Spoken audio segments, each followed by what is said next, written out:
हर हर महादेव। ओम नमः शिवाय। नाड़ी विज्ञान और प्राण ऊर्जा के संचार भाग 3 में पिछले अध्याय में आपको सूर्य नाड़ी के बारे में बता रहा था, सूर्य नाड़ी की विशेषता बता रहा था, अथवा जब ऊर्जा सूर्य नाड़ी के सहारे अपने रास्ते तय करते हैं तो उसकी गति बहुत तीव्र होती है, इतनी तीव्र होती है कि वो व्यक्ति के नियंत्रण से बाहर रहती है। अर्थात जब व्यक्ति अपने तमस गुण, तमस भाव, तमस विषय को धारण करता है तो यह इस पे व्यक्ति का थोड़ा सा भी नियंत्रण और प्रभाव स्थापित नहीं हो पाता है, और इसी के सहारे जब वो बहिर्मुखी होती है तो सारे कर्म इंद्रियों को अपने चपेट में ले लेती है, अपने प्रभाव में ले लेती है, अपने नियंत्रण में ले लेती है। परंतु अब मेरी बात पे जरा गौर करना, ध्यान से सुनना। हाँ, अगर जहां से ऊर्जा बहिर्मुखी होती है, अगर वहां पे तुम एक द्वार बना दो तो क्या होगा? पहली बात तो ये है कि ये ऊर्जा बहुत तीव्र गति से आगे बढ़ती है, बिल्कुल उसी गति से जब नदी में बाढ़ आ जाए तो उसकी वेग और उसकी तीव्रता बहुत अधिक हो जाती है। और अगर यही बहिर्मुखी, जहां से वो बहिर्मुखी होती है, वहां पे एक द्वार अथवा एक बांध की निर्माण कर दी जाए तो क्या होगा? जितनी तेजी से वो उस द्वार की ओर बढ़ेगी और जब द्वार बंद होगा तो उस द्वार पे एक टक्कर मारेगी, और जितनी तेजी से टक्कर मारेगी उतनी तेजी से पीछे की ओर भी आएगी ना भाई, पीछे की ओर। और जब ये ऊर्जा पीछे की ओर लौटती है तो ये आज्ञा चक्र पे, सुषुम्ना नाड़ी पे उतनी ही तेजी से स्पंदन करती है, उतनी ही तेजी से दस्तक देती है जितनी तेजी से वो उस द्वार पे दस्तक दे रही है। ये बिल्कुल क्रुद्ध हो जाती है। जब नदी को अपना रास्ता नहीं मिले तो वो क्या करती है? अपने आप को विस्तृत कर लेती है, फैला लेती है, इतनी फैला लेती है कि उसके दाएं बाएं जो इलाके हैं वो उसके बाढ़ में डूब जाते हैं। और अगर उसे दिशा मिल जाए तो वो अपनी एक नियंत्रण रूप से अपनी गति तो जारी रखेगी, लेकिन उसमें ज्यादा फैलाव नहीं होगा, उतना फैलाव नहीं होगा। वो अपने आप को इतना विस्तृत रूप से रूपांतरित नहीं कर सकती है। परंतु अगर वहीं एक बांध बना दिया जाए तो ये अपना दायरा बिल्कुल बढ़ा लेगा, अपनी आयाम बिल्कुल बढ़ा लेंगे, है ना। उसी प्रकार ये ऊर्जा की गति भी कार्य करती है।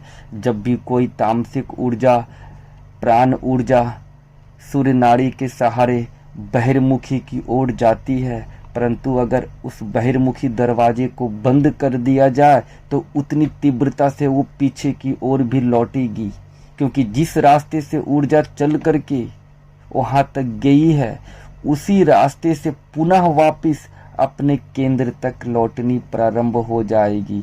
और यही वो अवस्था है जो अंतर्मुखी अवस्था कहलाती है, यही वो अवस्था है जो तुर्य अवस्था कहलाती है।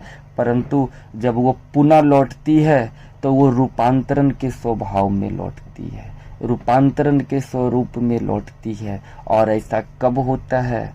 देखो, ऐसा सुना है ना कि कोई भी तामसिक शक्ति पे, कोई भी तामसिक सिद्धि पे अगर नियंत्रण पानी हो तो यहाँ आपको सतोगुणी सिद्धि अथवा सतोगुणी शक्ति को विकसित करना अनिवार्य है। अब मैं यहाँ एक बातें बता रहा हूँ, इस पे ध्यान देना और बहुत गौर करना, क्योंकि ये गौर करने वाली बात है और अति गूढ़ और सूक्ष्म स्वरूप इसका है।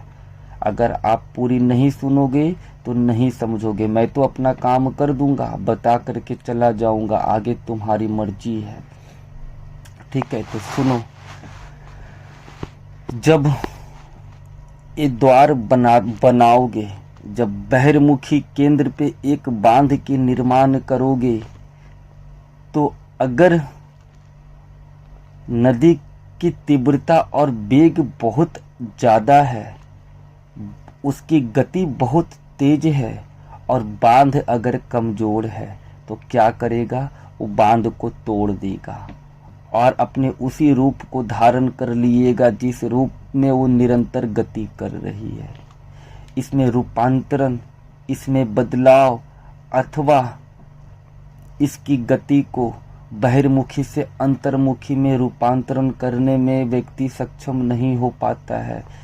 तो यहाँ किस गुण से ये द्वार बनाया जाता है? यहाँ सतोगुणी श्रृंगार को, सतोगुणी शक्ति का सहारा लेकर के उस बांध पे एक दरवाजे की निर्माण किया जाता है। और वो सतोगुणी शक्ति कौन है? यहाँ साधक को अपनी संयम, अपनी धैर्य, अपनी सहन शक्ति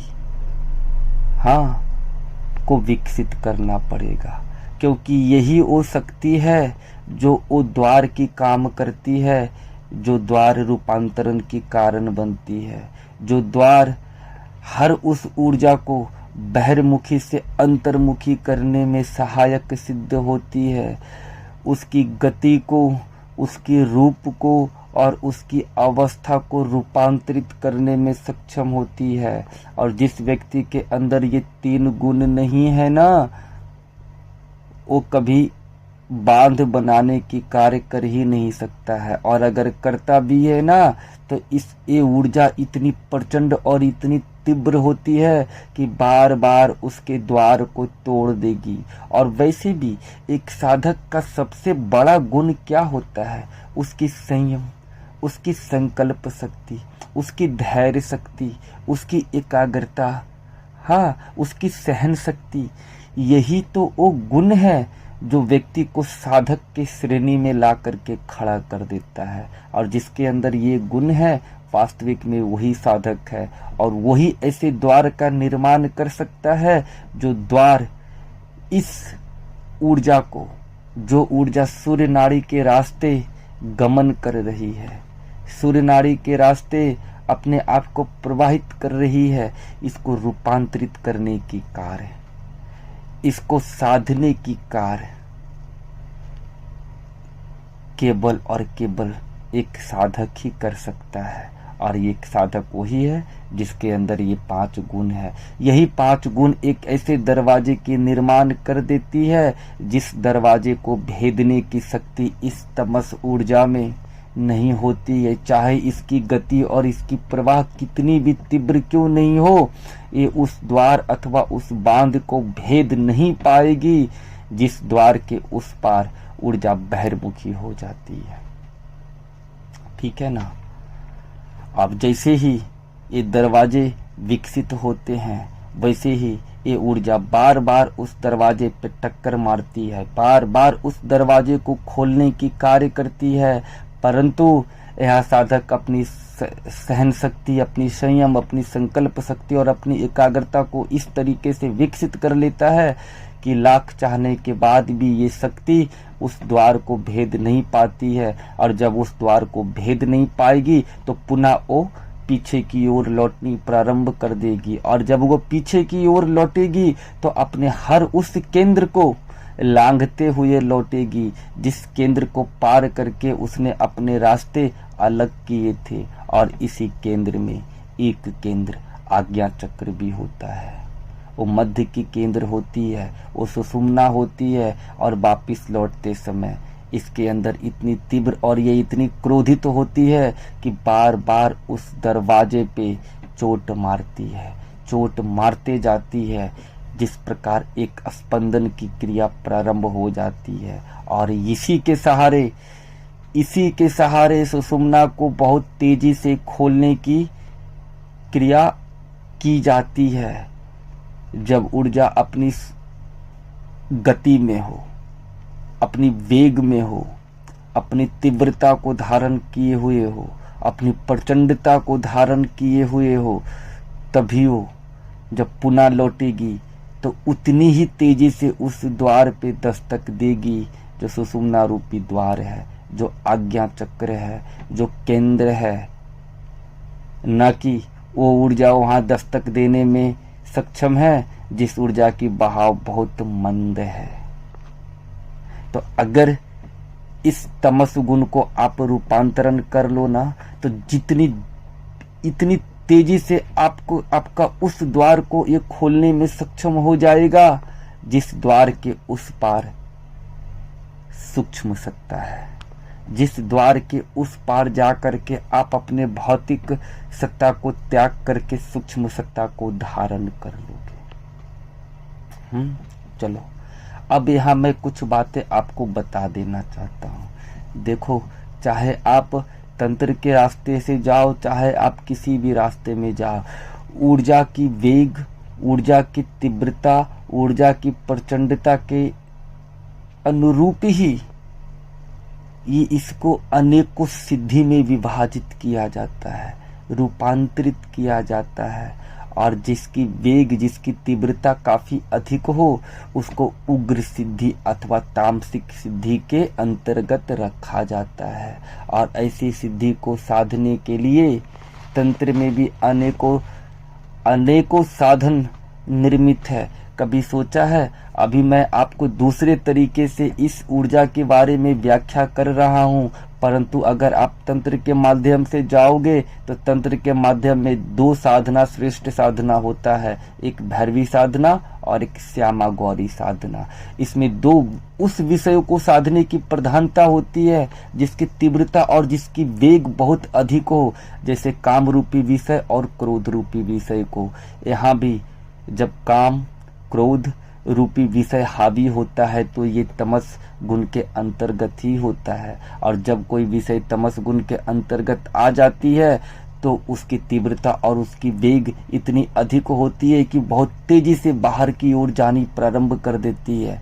और अगर उस द्वार को बंद कर दिया जाए तो जितनी तेजी से वो बाहर की ओर जाती है उतनी ही तेजी से पुनः अंदर की ओर भी लौटने लगती है। और यही अंदर लौटते समय की क्रिया जो होती है, अवस्था जो होती है, इस सुषुम्ना द्वार पे स्पंदन की कार्य करती है।